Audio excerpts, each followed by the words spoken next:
여러분, 혹시 비 오는 날 부추전 지글지글 구워 드신 적 있으시죠?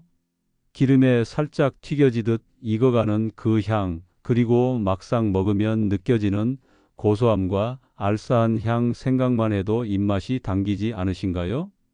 그런데 말입니다. 우리가 맛있다고 또 건강에 좋다고 믿고 먹는 그 부추전이 사실은 부추의 진짜 장점을 절반 이상 잃어버린 채 먹고 있는 것이라는 사실 알고 계셨습니까? 건강한 지식을 알려드리는 건강쉼터, 오늘도 끝까지 들어보세요. 부추전 구워 먹으면 다 소용없다? 다소 과격하게 들리시겠지만 오늘은 이 이야기를 풀어드리려 합니다. 부추에는 독특한 향과 맛을 내는 성분, 바로 황화알릴이라는 성분이 들어 있습니다.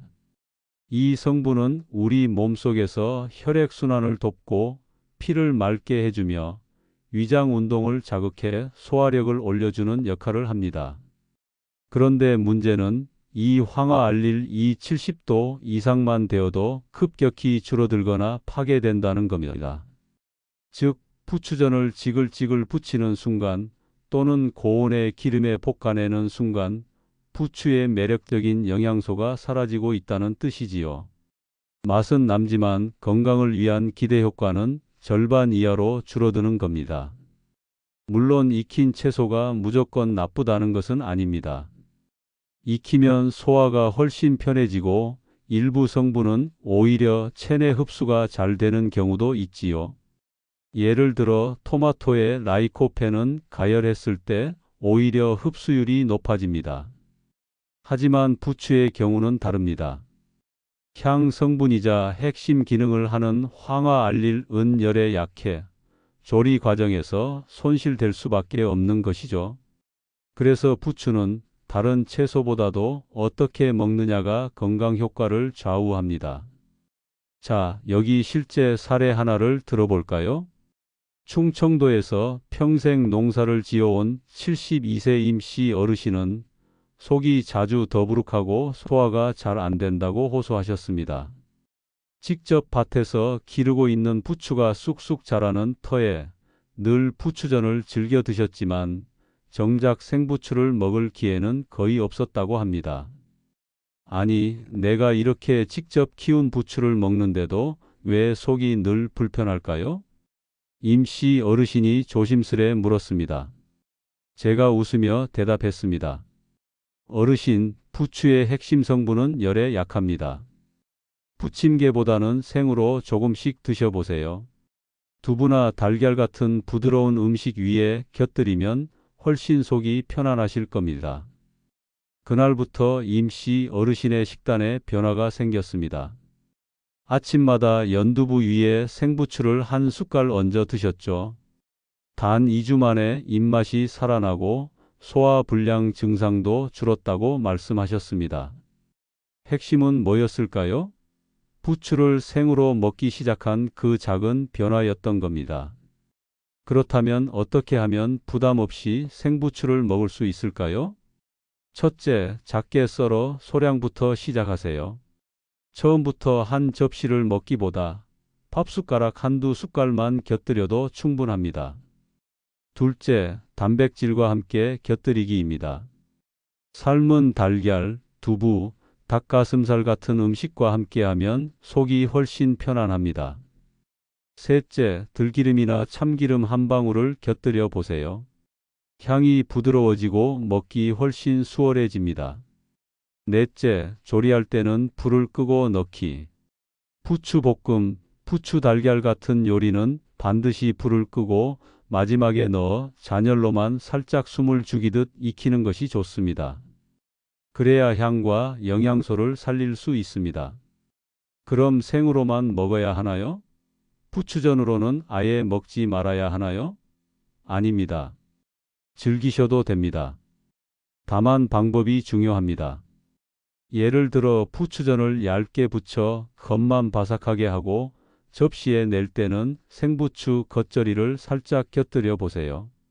부드럽고 고소한 맛과 생부추의 알싸함이 조화를 이루어 맛은 살리면서 영양도 챙길 수 있습니다. 또 한 가지 방법은 부추 볶음을 할 때 불을 완전히 끈 뒤 부추를 마지막에 넣어 2030초만 잔열에 섞어내는 겁니다. 그러면 특유의 향은 살아있고 속도 훨씬 편안합니다. 실생활 레시피 몇 가지도 소개해 드리겠습니다. 부추 마이너스 두부 샐러드. 따끈한 연두부 위에 얇게 썬 생부추 한 줌, 간장 한 방울, 참기름 반 방울, 통깨 톡톡. 끝입니다. 부추 달걀 볶음. 반숙으로 스크램블한 달걀에 불을 끄고 부추 한 줌을 넣어 살짝만 섞어주세요. 향긋하면서도 속 편한 요리가 됩니다. 생부추 겉절이. 부추를 얇게 썰어 양파와 함께 간장, 식초, 매실청을 살짝만 넣어 버무려 보세요. 기름진 음식과 곁들이면 느끼함이 사라집니다. 그럼에도 불구하고 부추를 생으로 먹을 때 주의해야 할 분들도 있습니다. 위장이 약해 가스가 잘 차는 분들은 너무 많이 먹으면 복부 팽만이 심해질 수 있습니다. 또 혈액을 묽게 하는 약물을 복용 중이신 분들은 부추의 비타민 K가 약물 작용과 상호작용할 수 있어 반드시 담당 의사와 상의해야 합니다. 또한 기름에 많이 조리하면 오히려 속이 더부룩해질 수 있으므로 기름은 한 방울만 기억하시면 좋습니다.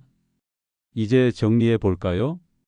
부추의 영양소는 70도 이상에서 쉽게 사라집니다. 따라서 생으로 먹을 때가 가장 효과적입니다. 하지만 무조건 생으로만 먹으라는 건 아닙니다. 소화가 어렵다면 살짝 데치거나 조리 마지막에 넣어 잔열로 익히는 방법도 훌륭한 대안이 됩니다. 결국 중요한 건 균형과 지혜입니다. 익힘과 생식 두 가지 방법을 적절히 활용하면 속은 편안하고 영양은 챙기며 맛까지 즐길 수 있습니다. 여러분, 건강은 멀리 있지 않습니다. 작은 습관, 작은 선택에서 시작됩니다. 오늘 저녁 식탁에 부추전이 올라온다면 꼭 생부추 겉절이를 곁들여 보세요. 단 한 숟갈의 차이가 내일의 건강을 바꿀 수 있습니다. 좋다고 믿었던 음식도 때로는 조리 방법 하나에 따라 득이 될 수도 있고 해가 될 수도 있습니다. 오늘 이야기 기억하시죠? 부추전만 구워 먹으면 다 소용없다. 하지만 방법을 바꾸면 이야기는 달라집니다. 건강은 절대 미룰 수 없습니다. 지금 바로 작은 실천을 시작하세요. 구독, 좋아요를 눌러주시면 새로운 소식을 받아보실 수 있습니다. 건강 쉼터가 여러분과 늘 함께 하겠습니다. 오늘도 건강한 하루 되시길 바랍니다.